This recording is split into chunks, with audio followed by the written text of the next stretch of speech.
The Nile glimmers like liquid gold under the Egyptian sun. On both sides, the desert stretches endlessly. Yet here, along the banks, rise temples that breathe with timeless energy. These are not ruins, they are living records, portals of light carved in stone. Today, I travel through Abu Simbel, Luxor, and Karnak temples that tell the story of Egypt's sacred science, its devotion to the gods, and the soul's journey toward enlightenment. Welcome to Temples of Light, gateways between gods and man. Far in southern Egypt, near the border with Sudan, the desert opens to a breathtaking sight, Abu Simbel. Four colossal statues of Ramses II sit side by side, each over 60 feet tall, their faces gazing east toward the rising sun. Their expression is serene, not arrogance, but eternal watchfulness. Ramses II, one of the Egypt's greatest pharaohs, built this temple around 1250 BCE to honor Amun-Ra, Ra-Horakhti, Ptah, and himself, a statement of unity between mortal and divine power. He was saying, I am not apart from the gods, I am their living reflection. Inside, long corridors lead to a sanctuary deep within the mountain. And twice each year, on February 22nd and October 22nd, the rising sun pierces the temple's axis, illuminating the statues of the gods Amun-Ra, Ra-Horakhti, and Ramses, leaving only Ptah, the god of darkness, in shadow. This solar alignment is no coincidence. It's sacred geometry meeting cosmic order. When the Aswan High Dam threatened to flood the site in the 1960s, the entire complex was cut into 40,000 stone blocks and relocated to higher ground, an engineering miracle of the modern age. The temple still greets the same sun, and the light still finds its mark. Metaphysically, Abu Simbel represents illumination through will and wisdom, the awakening of solar consciousness. Ramses didn't just carve his image in stone, he carved humanity's potential to rise into divinity. As I move north to Luxor, the air grows vibrant. Ancient Thebes, the city of living gods. The temple of Luxor, built by Amenhotep III and expanded later by Ramses II, was dedicated not to a single deity, but to the divine spark within humanity. Unlike the other temples, Luxor celebrates man as the living temple. Its design mirrors the human body. The entrance pylons are the feet, the great courtyard, the heart, and the inner sanctuary, the head, the crown chakra, the crown of illumination. It's a metaphysical map from the material to the spiritual. The grand entrance was once flanked by two towering obelisks carved from pink granite at Aswan. Each symbolized a ray of the sun, connecting heaven and earth, light and consciousness. One of these obelisks still stands tall at Luxor. The other now rises in Paris, gifted by Egypt in the 19th century. Inside, colossal statues of Ramses stand in eternal prayer, while delicate reliefs depict the Opet festival, when statues of Amun, Mut, and Khonsu were carried from Karnak to Luxor by boat. This sacred procession represented the union of masculine and feminine, of god and goddess, and the rebirth of divine life within creation. At sunset, the columns glow gold, and the shadows between them feel alive, as if the stone itself breathes. Luxor is less a place to worship gods and more a temple to remember the God within.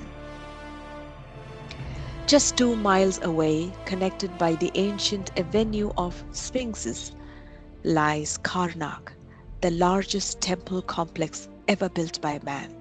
Here, stone becomes symphony. Its vastness is overwhelming, a labyrinth of sanctuaries, obelisks, and halls where every block hums with sacred precision.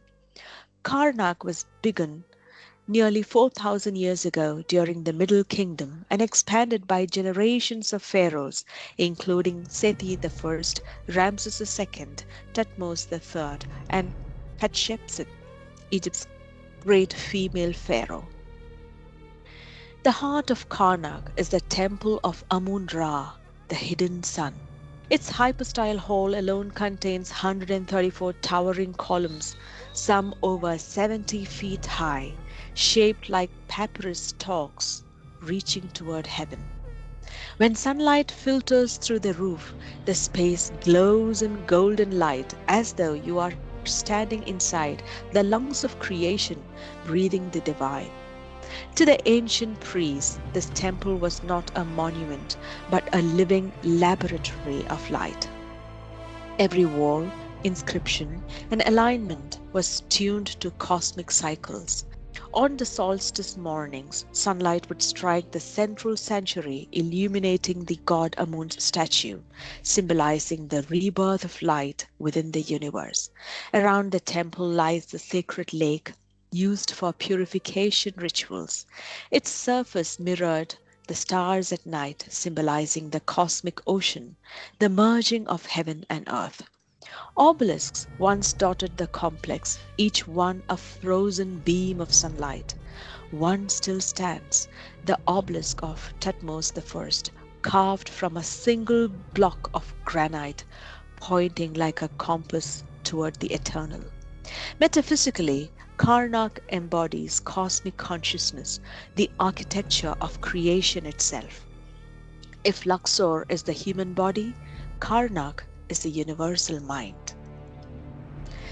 All these temples, Abu Simbel, Luxor, Karnak, were built as living instruments of vibration. These builders understood that form generates frequency, that when sound, light, and geometry align, consciousness expands. The Egyptians didn't just build for beauty, they built for energy. Stone amplified the resonance of chants, corridors guided the flow of sound, columns embodied rhythm and proportion. To enter a temple was to step inside a tuning chamber for the soul. This sacred science wasn't unique to Egypt. Across India, Tibet, and Cambodia, the same principles echo. There are many other temples across the world, but the temples of Khajuraho and Burhadeshwara temple in Tanjavur, Angkor Wat, all these align to celestial events. They mirror the chakras, channeling energy upward from base to crown. In Tibet, the stupas and mandalas symbolize the union of form and void, the geometry of alignment. The difference is rhythm. In India and Tibet, many temples remain living. Priests chant, devotees continue to pray, incense fills the air. Their vibration is sustained daily. In Egypt, though the rituals have long ceased, the geometry itself still hums. Walk through Karnak or Luxor, and you can feel it, a silent, subtle pulse that responds to your heartbeat. These are living temples in stillness, resonant in eternity. As dusk settles over Luxor, the sky turns violet, and the columns of Karnak cast long shadows across the sand.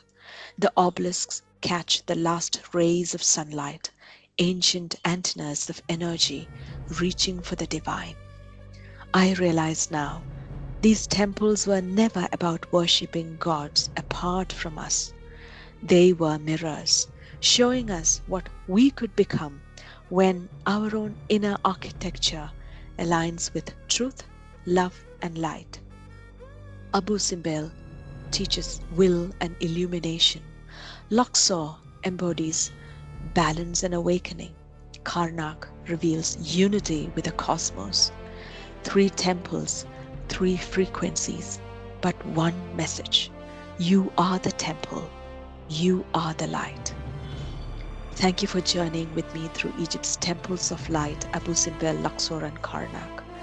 Next, we travel deeper into the mysteries to explore the sacred eye that sees beyond the form, the eye of Horus. Until then, may your path be lit by the same sun that once rose over these eternal stones.